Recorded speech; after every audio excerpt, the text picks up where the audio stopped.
तो guys finally आज हम बात करेंगे लुकिसम के चैप्टर नंबर 497 के बारे में। लेकिन उससे पहले आप सबको बताना चाहता हूँ चैप्टर नंबर 496 के ऊपर कॉपीराइट स्ट्राइक पड़ चुकी है। यानी कि ये वाला जो चैप्टर है जो मैं अभी एक्सप्लेन कर रहा हूँ इसके ऊपर भी स्ट्राइक पड़ सकती है। बट ये वाला चैनल मैंने सिर्फ और सिर्फ आप लोगों के लिए ही बनाया था, इसलिए एक स्ट्राइक पड़ने के बावजूद भी मैं ये वाली वीडियो बना रहा हूँ, क्योंकि यार मेरे लिए सबसे ज्यादा जरूरी आप सबका सपोर्ट है। आप सबका सपोर्ट होने के बावजूद अगर ये चैनल उड़ जाता है तो मुझे इतना ज्यादा बुरा नहीं लगेगा, क्योंकि आप में से ऐसे बहुत सारे लोग हैं जो लुकिसम की वीडियो सिर्फ मेरी ही आवाज में देखना पसंद करते हैं, और ये चीज मेरे लिए बहुत ही ज्यादा बड़ी बात है। तो खैर आज की वीडियो की शुरुआत में हम देखते हैं गीटे किम को, जिसके सामने खड़ा होता है जिचैंग क्वैक। गीटे कच्ची मीट खाते हुए जिचैंग को देखते हुए कहता है, जितना मैंने सोचा था लगता है तू उससे ज्यादा टेस्टी होगा। जिचैंग कहता है, तूने अब तक मेरे सवाल का जवाब नहीं दिया। मैंने तुझसे पूछा आखिर तूने मेरे लोगों के ऊपर हमला क्यों किया? क्या तूने जानबूझ के मुझसे पंगा लेने के लिए ऐसा किया है? क्या तुझे मेरे किंग ऑफ श्योल की गद्दी में बैठना है? लेकिन तुझे इस चीज के ऊपर इतना देर से इंटरेस्ट क्यों आया? गीडे अपनी जगह से उठते हुए कहता है, ये तो बस शुरुआत है। जिचैंग कहता है, क्या बस शुरुआत है? आखिर तेरा क्या मतलब है? गीडे चलते हुए जिचैंग के पास आता है और कहता है, ये शुरुआत है एक नई जनरेशन की, और उसी चीज के लिए किसी ने मुझे रिक्वेस्ट करी है तेरी बैंड बजाने के लिए, क्योंकि आगे वो एरा आने वाला है जहाँ पे गैंग्स राज करेंगी। जिचैंग अभी गीडे को देखते हुए अपने मन में बोल रहा होता है, गीडे किम मुझे इसके बारे में कोई भी जानकारी नहीं है और मुझे नहीं लगता मैं अपनी और इसकी फाइट को अवॉइड कर सकता हूँ। तो ठीक है, अगर मेरी इसके साथ फाइट होनी ही है तो मैं इसके गले से शुरुआत करता हूँ। और जिचैंग अचानक से अपना हैंड ब्लेड मारता है गीडे के मुंह पे। बट यार गीडे अपनी बॉडी को पीछे की तरफ बेंड कर लेता है, जिससे उसे जिचैंग का अटैक नहीं लगा होता, और वो खुद से बोल रहा होता है, क्या ये मेरे हमले से बच गया? बट इतने में ही गीडे जिस स्पीड से पीछे झुका था उससे दुगनी स्पीड में वो आगे आता है और जिचैंग के मुक्का मार के उसको जमीन में चिपका देता है। जिचैंग भले ही जमीन में गिर चुका होता है, लेकिन उसके बावजूद भी उसने अपने दोनों हाथों से गीडे के अटैक को ब्लॉक कर लिया होता है। लेकिन गीडे का अटैक इतना ज्यादा पावरफुल होता है कि ब्लॉक करने के बावजूद भी जिचैंग को दिक्कत हो रही होती है। गीडे जिचैंग से हल्का सा इम्प्रेस होकर कहता है, ओहो तूने मेरा अटैक सहन कर लिया। लेकिन जिचैंग अभी गीडे को देख के अपने मन में बोल रहा होता है, इसने मेरे अटैक को बिल्कुल गोंग शॉप जी की स्पीड के साथ डॉज किया था, और इसके मुक्के बिल्कुल टेसो माह के जितने ताकतवर हैं। लेकिन अभी तो सिर्फ शुरुआत हुई होती है, जिचैंग को अभी और ज्यादा हैरान होना बाकी होता है। हम देखते हैं गीटे जिचैंग की तरह हैंड ब्लेड बनाता है और कहता है, तेरा जो हैंड ब्लेड अटैक है सच में काफी ज्यादा कमाल का है। चल देखते हैं तूने वो कैसे करा था। ऐसे ही करा था ना तूने? जिचैंग तो ये देख के हैरान हो जाता है कि सामने वाला बंदा उसके हैंड ब्लेड मारने वाला है, और मुझे लगता है गीटे अपनी जिंदगी में पहली बार हैंड ब्लेड मार रहा होगा किसी के। हम देखते हैं जैसे ही गीटे जिचैंग के हैंड ब्लेड मारता है, जिचैंग अपने हैंड ब्लेड को आगे लाके उसके अटैक को ब्लॉक करने की कोशिश करता है, और जैसे इन दोनों के हैंड ब्लेड आपस में टकराते हैं तो जिचैंग के मुंह पे खून ही खून गिर जाता है, क्योंकि गीडे के हैंड ब्लेड ने जिचैंग के हाथ को फाड़ दिया होता है। मतलब यार गीडे की आधी से ज्यादा उंगलियां जिचैंग के हाथ में घुस चुकी होती हैं, और इस बात से तुम समझ सकते हो कि ये बंदा कितना ज्यादा खतरनाक है। पहली बार में ही हैंड ब्लेड इस्तेमाल करते हुए इसने जिचैंग क्वैक को भी पीछे छोड़ दिया। सच में मैं बता रहा हूँ ये बंदा रियल मॉन्स्टर है। हम देखते हैं जैसे ही जिचैंग के हाथ से खून निकलने लगता है, इतने में ही जिचैंग के साथ के बंदे भागते हुए वहाँ पे आ रहे होते हैं और कहते हैं, मिस्टर जिचैंग क्वैक नहीं, हमें उनकी मदद करनी होगी। लेकिन जिचैंग अपने साथ के बंदों को चिल्ला के कहता है, सबके सब जहाँ हो वहीं पे रुक जाओ, ये कोई ऐसा इंसान नहीं है जिसको तुम लोग हरा सकते हो। हम देखते हैं भले ही जिचैंग के हाथ में गीडे का हैंड ब्लेड घुसा हुआ होता है, लेकिन उसके बावजूद भी जिचैंग अपने दर्द को इग्नोर करते हुए अपने मन में बोल रहा होता है, एक हमला, मैं इसके ऊपर एक हमला करूंगा बस, और उस एक हमले में मैं अपनी पूरी जान लगा दूंगा। अभी जिचैंग अपनी पूरी पावर के साथ अपना सबसे खतरनाक वाला हैंड ब्लेड गीटे के पास मारने ही वाला होता है। बट यार इसके बाद जो गीटे जिचैंग की फाड़ता है ना वो देखने लायक है। गीटे देखता है कि ये बंदा उसके एक अटैक मारने वाला है, इसलिए गीटे अपनी कमर के पीछे से अपनी कुल्हाड़ी निकाल लेता है, और ये देख के एक पल के लिए जिचैंग की भी फटके चार हो जाती है। मतलब हैंड ब्लेड पंचिस तक तो ठीक था, लेकिन गीटे की में एक ऐसा बंदा है जो किसी के दो टुकड़े करने से पहले सोचेगा भी नहीं। तो खैर इसके बाद सीन शिफ्ट होता है और हम देखते हैं मैरी किम को। मैरी अभी एक जगह पे बैठ के कुछ खा रही होती है, और उसके साथ के लड़के उसको बोल रहे होते हैं, क्या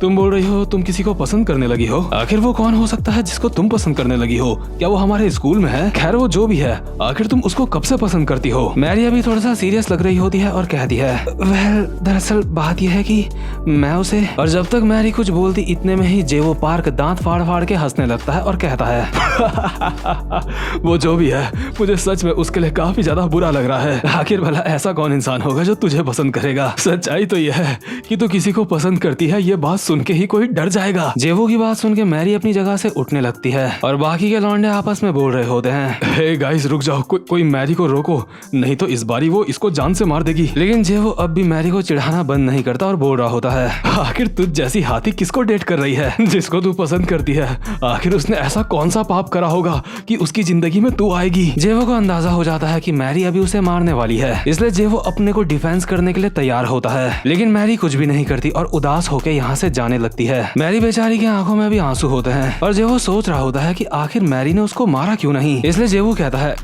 हे मैरी रुको, कहीं जिसको तुम पसंद करती हो वो जेवू पार्क तो नहीं? मैरी कहती है, मुझे नहीं पता, और वहाँ से भाग जाती है। इसके बाद जेवू के साथ के बंदे जेवू को कहते हैं, तू हरामजादे, तूने उसे रुला दिया, अब तू क्या करने वाला है? लगता है अब तो अपनी पूरी जिंदगी उससे नजरें नहीं मिला पाएगा। जेवू कहता है, खैर लगता है अब यहाँ पे बस एक कपल है जो बच गया है। लॉन्डे कहते हैं, क्या?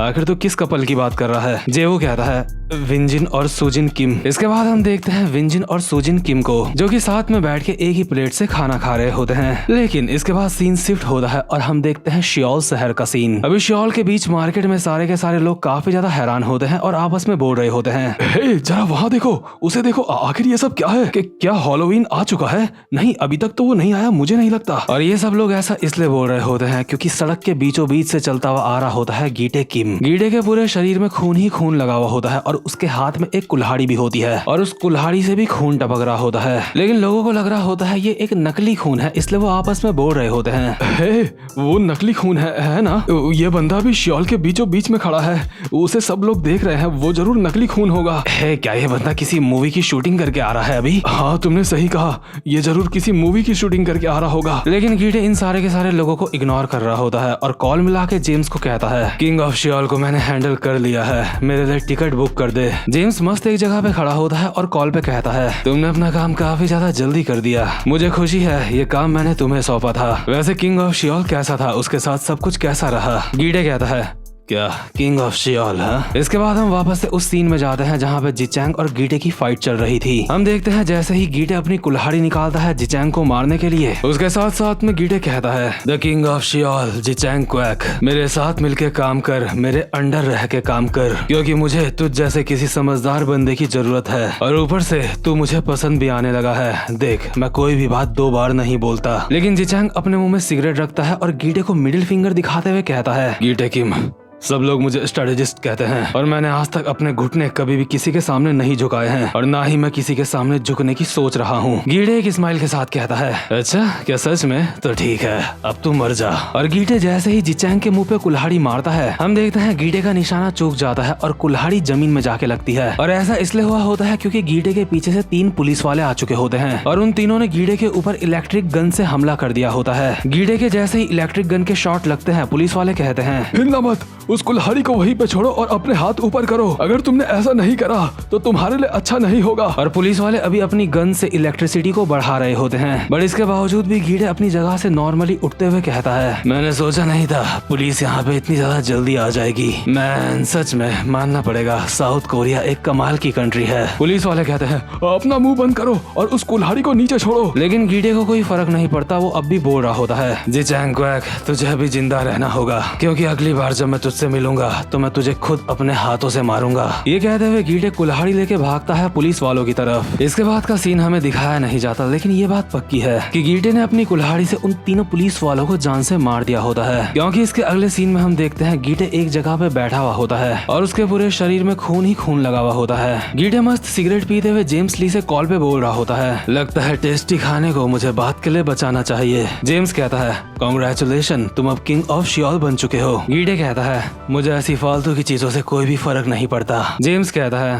अगर ऐसी बात है तो तुम आगे क्या करने वाले हो? गीटे कहता है, मैं मैक्सिको वापस जा रहा हूँ। जेम्स कहता है, ये तो काफी ज्यादा दुख वाली बात है, तुम जा रहे हो और मैं फर्स्ट जनरेशन को खत्म कर रहा हूँ अकेले। इसके बाद हम देखते हैं जो जेम्स होता है उसके सामने टेसो माँ खड़ा होता है और टेसो माँ अभी लगभग जेम्स से फाइट में हार चुका होता है, इसलिए जेम्स टेसो को बोल रहा होता है, किंग ऑफ एंशन, सच में ये काफी ज्यादा अलग है। क्या इसका मतलब ये है कि बाकी के किंग्स भी तेरे ही जितने ताकतवर हैं? टेसो कहता है, अपना मुंह बंद कर। लेकिन जेम्स अभी उस समय के पल याद कर रहा होता है जब पहले उसका सामना टेसो माँ से हुआ था, और उसको याद करते हुए जेम्स टेसो से कहता है, पहले जब तेरा सामना मेरे साथ हुआ था तो उस समय मुझे तेरी ताकत का अंदाजा नहीं था, लेकिन फिर भी अपनी बॉडी में पूरा काम करने के बाद मैं यहाँ तेरे पास आया, और ये बात तो पक्की है, तेरे साथ सिंगल फाइट करके मुझे तेरी ताकत का अंदाजा हो चुका है। वैसे क्या तू मुझे हराने के लिए सच में इतना ज्यादा बेचैन है? अगर तू सच में मुझे हराना चाहता है तो मैं तुझे बता सकता हूँ कि तू मुझे कैसे हरा सकता है। टेसो कहता है, क्या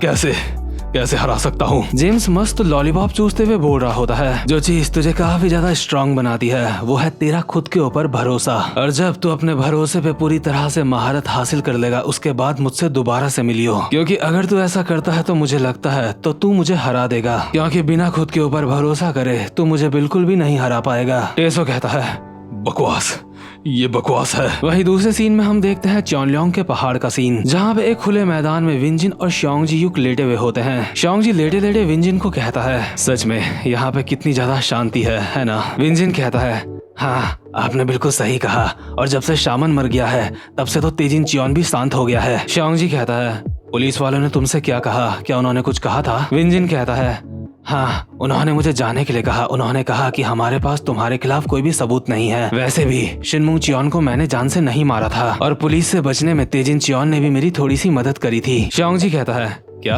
आखिर तेजिन चियोन ने तुम्हारी मदद क्यों करी? विंजिन कहता है, जरा ये बात इमेजिन करो, अगर सबको ये पता चल गया कि शामन मेरी वजह से मरा है और मैं किसी वक्त चाइल्ड गॉड की एक भेंट हुआ करता था, तो इससे तेजिन चियोन की रेपुटेशन में भी असर पड़ेगा, क्योंकि अगला शामन वही है। लेकिन मैं कसम खा के कहता हूँ तेजिन चियोन एक नंबर का हरामखोर है। खैर जो भी हो, भले ही मैं जेल नहीं गया लेकिन उसके बावजूद भी लोग मुझे खूनी ही बोलेंगे। श्योंग-जी कहता है, हाँ ये काफी ज्यादा मुश्किल होगा। विंजिन कहता है, नहीं मुझे इस बात से कोई भी फर्क नहीं पड़ता, मुझे बस आपकी जरूरत है, मुझे बस आप और मेरे सारे के सारे दोस्त चाहिए, मैं बस इतने में ही खुश हूँ। तभी श्योंग-जी एक स्माइल के साथ कहता है, वेल लगता है तुम्हारी जिंदगी में खुशियों की शुरुआत हो चुकी है, लेकिन मुझे अब चॉनल्योंग से जाना होगा। विंजिन कहता है, हाँ ऑफ कोर्स। एक मिनट, आखिर आप ये क्या बोल रहे हो? आप चॉनल्योंग को छोड़ के जा रहे हो? लेकिन अब तो यहाँ पे कोई मुसीबत भी नहीं है जो कि आपको परेशान करेगी, तो फिर आप क्यों जा रहे हो? श्योंग-जी कहता है, मैं तुम्हें वजह नहीं बता सकता, लेकिन अब भी मुझे काफी सारी चीजों की चिंता है। दरअसल चॉनल्योंग से बाहर जाना मेरा सपना हमेशा से ही रहा है। मैं अब तक चॉनल्योंग से बाहर इसलिए नहीं जा पा रहा था क्योंकि मेरे अंदर हिम्मत नहीं थी। विंजिन कहता है, क्या आप क्या बोल रहे हो? मुझे समझ नहीं आ रहा है। श्योंग-जी कहता है, लेकिन अब और नहीं, अब मेरे अंदर हिम्मत आ चुकी है और वो तुम्हारी वजह से आई है, तुम सबकी वजह से आई है। मैं तुम सबका दिल से शुक्रिया करना चाहता हूँ। मैं अब चॉनल्योंग को छोड़ के चला जाऊंगा। श्योंग-जी अभी यहाँ से उठ के जाने लगता है, इतने में ही विंजिन पीछे से कहता है, आखिर आप अचानक से ये सब कुछ क्या बोल रहे हो? आप चॉनल्योंग को छोड़ के जा रहे हो, लेकिन मेरे समझ नहीं आ रहा है ऐसा क्यों? मैं आपको कहीं जाने नहीं दूंगा, आप कहीं भी नहीं जाओगे। हम सबको आपकी जरूरत है। आपका इस बात से क्या मतलब है कि आप यहाँ से जा रहे हो? अगर आप यहाँ से जा रहे हो तो कम से कम हमें एग्जैक्टली रीजन तो बताओ कि आप यहाँ से क्यों जा रहे हो? आखिर ऐसे अचानक से जाने का कारण क्या है? और श्योंग-जी अभी जेम्स ली को याद करते हुए अपने मन में बोल रहा होता है, मैं यहाँ से इसलिए जा रहा हूँ क्योंकि अगर मैंने ऐसा नहीं करा तो तुम लोग खतरे में पड़ सकते हो, क्योंकि अगर मैं यहाँ पे रहा तो वो बंदा मेरे लिए यहाँ पे दोबारा से जरूर आएगा, और जिस दिन वो बंदा मेरे लिए यहाँ पे आएगा उस दिन तुम सबके सब मुसीबत में पड़ सकते हो। जेम्स ली नॉर्मली तुम लोगों को कुछ भी नहीं कहेगा क्योंकि तुम लोग बहुत ज्यादा कमजोर हो, और जेम्स ली के प्लान के बीच में जो लोग आएंगे वो सारे के सारे ताकतवर होंगे, इसलिए अगर मैं यहाँ से चला जाता हूँ तो वो तुम्हें कुछ भी नहीं कहेगा। लेकिन ये सारी बात श्योंग-जी ने मन में कही होती है और विंजिन को वो अलग ही बात कहता है। श्योंग-जी कहता है, क्या तुझे अब भी समझ नहीं आया कि मैं यहाँ से क्यों जा रहा हूँ? मैं यहाँ से इसलिए जा रहा हूँ क्योंकि तुम बच्चों की बेबी सिटिंग कर करके मैं थक चुका हूँ। मैं ये सब कुछ और नहीं करना चाहता, इसलिए मैं यहाँ से जा रहा हूँ। यार सच में यार, श्योंग-जी एक प्योर हार्टेड बंदा है। कहीं ना कहीं मुझे श्योंग-जी वास्को की तरह लगता है। तो खैर इसके बाद सीन शिफ्ट होता है और हम देखते हैं विंजिन के कमरे का सीन, जहाँ पे सूजिन अभी पूरे कमरे में साफ सफाई कर रही होती है। सूजिन साफ सफाई करते हुए बोल रही होती है, चलो साफ सफाई करते हैं। जिस वक्त हम खाली बैठे होते हैं उस वक्त हमें साफ सफाई करनी चाहिए। चलो लगभग मैंने साफ सफाई कर ही दी है, लेकिन लगता है आज ओपा को आने में लेट हो गई है। मैंने साफ सफाई भी कर दी है, रात का खाना भी बना दिया है, लेकिन आखिर ओपा कहाँ है? बहुत ज्यादा देर हो चुकी है और अब तक वो घर नहीं आए हैं। सच में मुझे उनके ऊपर बहुत ज्यादा गुस्सा आ रहा है, आखिर वो कहाँ है। और इसी के साथ साथ सूजिन अपने मन में फालतू की चीजें इमेजिन करने लगती है, जैसे कि विंजिन और सूजिन पति पत्नी होंगे। और ये बातें सोच के सूजिन अपने मन में दोबारा से खुद से कहती है, एक मिनट, मुझे लगता है अभी मैंने ऐसी बात बोल दी है जो कि शादीशुदा लोग बोलते हैं। आखिर ओपा के साथ मेरा रिश्ता ऐसा कब से हो गया। हाँ, सच में मुझे काफी ज्यादा अजीब लग रहा है, मुझे इस बारे में नहीं सोचना चाहिए। इतने में ही बाहर से कोई दरवाजा खटखटाता है और सूजिन काफी ज्यादा खुश हो जाती है और दरवाजा खोलते हुए कहती है, ओपा आप आ गए। लेकिन दरवाजे के बाहर विंजिन नहीं होता, दरवाजे के बाहर होता है तेजिन चियोन। तेजिन कहता है, हे डियर, मैंने सोचा नहीं था तुम यहाँ पे होंगी। लगता है उन लोगों ने तुम्हें यहाँ पे काफी ज्यादा अच्छे से छुपा के रखा था। और सूजिन को अभी तेजिन को देख के बहुत पहले की याद आ रही होती है, जिस समय सूजिन तेजिन के घर में काम किया करती थी। उस वक्त तेजिन ने सूजिन को कहा था, चिंता मत करो, अभी मैं तुम्हें छूऊंगा नहीं, लेकिन तुम जानती हो जब मैं शामन बन जाऊंगा उसके बाद क्या होगा। और अभी प्रेजेंट मोमेंट में तेजिन सूजिन को कहता है, सूजिन तुम्हारा पति तुम्हारे सामने खड़ा है। तो फाइनली तेजिन हैवान ने सूजिन को ढूंढ ही लिया होता है। और इसी के साथ ये वाला चैप्टर यहीं पे खत्म होता है। तो भाई लोग, उम्मीद करता हूँ कि आपको आज की वीडियो भी अच्छी लगी हो। और देखो, एक स्ट्राइक आने के बावजूद भी मैं ये वीडियो बना रहा हूँ। मुझे नहीं पता कि मेरे चैनल पे कब दूसरी या फिर तीसरी स्ट्राइक आ जाएगी, और जैसे ही ऐसा होगा मेरा चैनल पूरी तरह से उड़ जाएगा। इसलिए मैं बस आप लोगों से चाहता हूँ कि आप लोग बस सपोर्ट करो, जैसे हो सके वैसे सपोर्ट करो, बस सपोर्ट करो, क्योंकि आपके सपोर्ट से मुझे मोटिवेशन मिलती है आगे वीडियोस बनाने के लिए। और इसीलिए मैंने ये वाली वीडियो भी बनाई है। और यार, जो लोग वीडियो देखते हैं ना और लाइक नहीं करते, बस मेरा उनसे ये सवाल है, बता दो कि लाइक क्यों नहीं करते। मतलब पूरी की पूरी वीडियो देखने के बाद भी कोई बंदा लाइक नहीं कर रहा है, तो मैं वो वजह जानना चाहूंगा कि ऐसी कौन सी वजह है जो आप लोग लाइक नहीं करते। तो खैर, कमेंट बॉक्स में लिख के जरूर बताना। अब मैं मिलूंगा आपसे अपनी नेक्स्ट वीडियो में, तब तक के लिए गुड बाय।